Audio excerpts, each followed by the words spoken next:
Do you want to avoid a mistake that can cost you tens of thousands of dollars? Well, in today's video, I'm going to talk about 5 mistakes that first-time homebuyers typically make that can cost tens of thousands of dollars. Buying your first home in San Francisco is exciting. It's also one of the biggest financial decisions you'll ever make. In my experience, I've seen the same mistakes happen over and over to people. They're mistakes that can cost people thousands of dollars. Some of them are about money and others are about strategy, but all of them are avoidable. So today, I'm going to break down the 5 most common mistakes I see first-time homebuyers make, and most importantly, how to avoid them.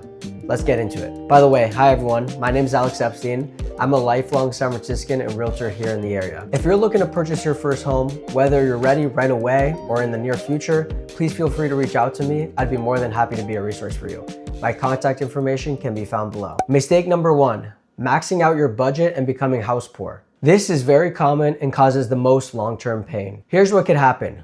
Let's say you get pre-approved for $1.2 million. The lender is going to tell you that you qualify for this amount based on your income and debts. Psychologically, you look at this as your budget and therefore you start looking for homes in this price range. You may think, well, if they approve me for it, I can afford it. Here's the reality.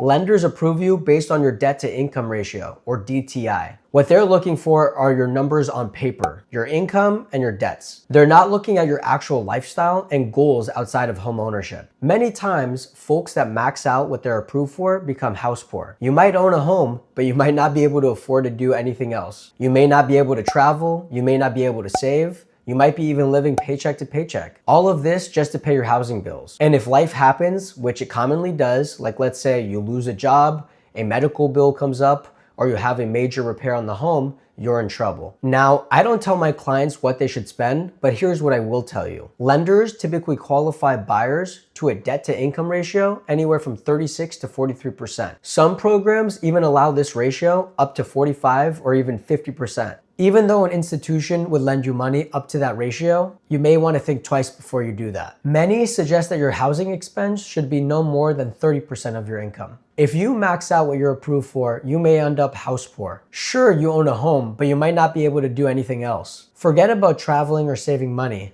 You might be living paycheck to paycheck. It's my client's say on how much they want to spend, but if they ask me, my advice would be to give yourself some wiggle room. This lets you enjoy your life and your home without the constant stress of money. At the end of the day, your home should improve your quality of life, not trap you financially. Number 2, skipping inspections or waiving contingencies without understanding the risks. San Francisco's market is extremely competitive. When you're in a multi-offer situation, which is very normal here in the Bay Area, it means that there is pressure to make your offer as clean as possible. This often means waiving your inspection contingency. Now, I'm not going to tell you to never waive your inspection contingency. The reality is that in certain markets, you almost need to be competitive within certain homes. But here's what I see with first-time home buyers.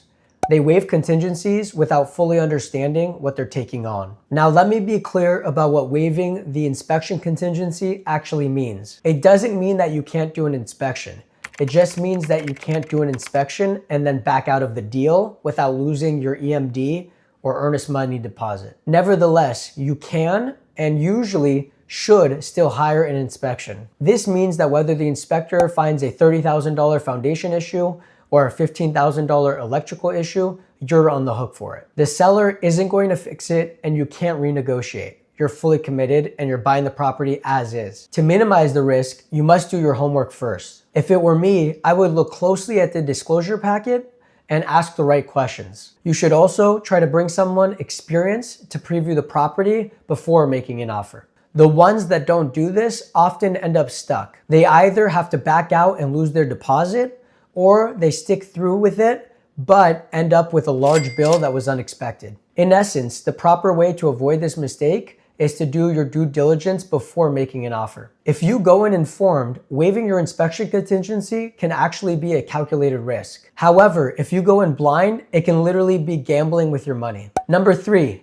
not knowing when to walk away. This is where emotion overrides logic. And I get it, you might have been searching for months. You've lost out on multiple properties and you finally found the one you love. You make an offer, get into contract, and then something inevitably comes up. This can be anything from a bad inspection report, shaky HOA financials, or maybe you just get the gut feeling that something's off. Nonetheless, this is a mistake where first-time homebuyers continue moving forward even after they see the red flags. They may think, we've already come this far, we don't want to start over. Let's just move forward anyway. This is the definition of a sunk cost fallacy. Many times, walking away is the correct decision. It can save you tens of thousands of dollars, if not even more. Let me give you some real examples of when it might make sense to walk away. If the inspection reveals major structural issues, like foundation problems, significant water damage, or outdated electrical that's a fire hazard, and the seller will not address these items, it might make sense to walk away. These can cost $50,000 to $100,000 or more. If you're buying a condo and the HOA financials are a mess, whether it's underfunded reserves, major special assessments coming down the pipeline, or significant deferred maintenance, you might want to walk away. You're going to end up paying for that through a higher HOA fee or special assessment. Another common example is when the house doesn't appraise. If the house doesn't appraise and the seller won't make up for the difference, it might mean that you're overpaying for the property. And lastly, if your gut is telling you there's something wrong, maybe the timeline feels rushed or the deal just doesn't feel right, it's totally okay to move on. I know it's hard, but the reality is that there will always be another property. The cost of buying the wrong property is so much greater than the cost of waiting for the right one. The buyers that tend to do well in this market are the ones that can detach from their emotions and think logically. Number 4, not budgeting for closing costs and reserves. Most first-time buyers spend all their attention on the down payment. They save 10, 15, or maybe even 20% and they think they're good. But then they forget about everything else. And in San Francisco, that everything else ends up adding fast. Closing costs in San Francisco tend to be 2 to 3% of the purchase price, and on $1 million home, that's $20,000 to $30,000. These costs include loan origination fees, appraisal fees, escrow fees, title insurance, transfer tax, and prepaid property taxes and insurance. If you drain your savings for your down payment and don't take closing costs into account, you may end up in trouble. Some end up scrambling for cash last minute, or others roll some of these costs into your loans, which means that you're going to pay interest on it. But here's the even larger issue. You need reserves. Reserves are the cash you have left over after you close.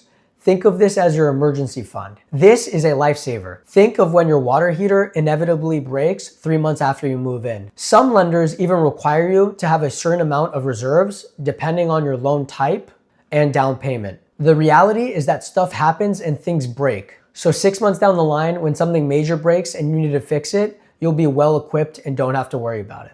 If you've spent every penny you've had on your down payment and closing costs, you could be stuck. You don't want to end up in a situation where you have to go into debt to fix these issues, or worse, figure out that you're living in a home where you can't afford to do the repairs. Many recommend that first-time homebuyers have 3 to 6 months of expenses in their reserves after they close. This gives you a cushion and peace of mind so that if anything happens, you're okay. Number 5, going at it alone or working with the wrong agent. Some first-time homebuyers think they can handle the process themselves. They might think, I'll just find the property online, contact the listing agent directly, and cut out the middleman. But here's the thing, in most transactions, even with recent regulations and changes, buyer's agents are still typically paid by the seller. If so, this means that it's not even coming out of your pocket. So by not having your own representation, you're not saving money. If anything, you're just giving up your advocate. And even more importantly, you're increasing your risk. The reason why is because the listing agent is representing the seller. Their job is to get the best deal for their client.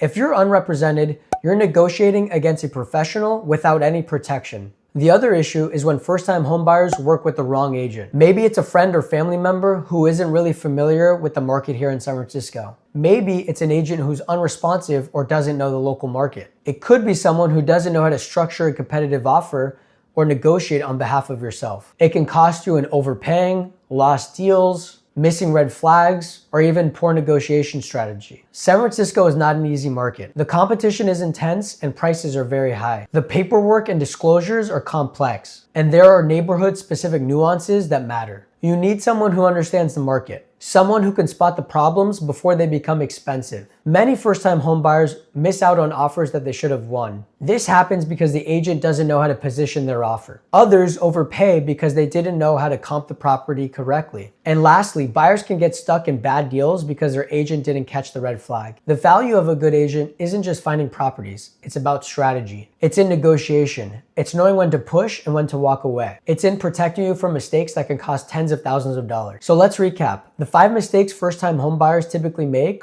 are maxing out their budget, waiving contingencies without understanding the risk, not knowing when to walk away, failing to budget for closing costs and reserves, and going at it alone or working with the wrong agent. The good news is that they're all avoidable. You just need to go in informed and ask the right questions. Buying your first home is a big deal. If you avoid these 5 mistakes, you're going to be in great shape. By the way, if you're thinking about buying your first home in San Francisco or are already in the process and want to make sure you're not making these mistakes, please feel free to reach out to me. I'm more than happy to be a resource for you. My contact information can be found below. If you found this helpful, please consider subscribing. I make weekly real estate content specific to San Francisco. Like this video if it helped and let me know what other topics interest you. Thanks so much for watching and I'll see you in the next one.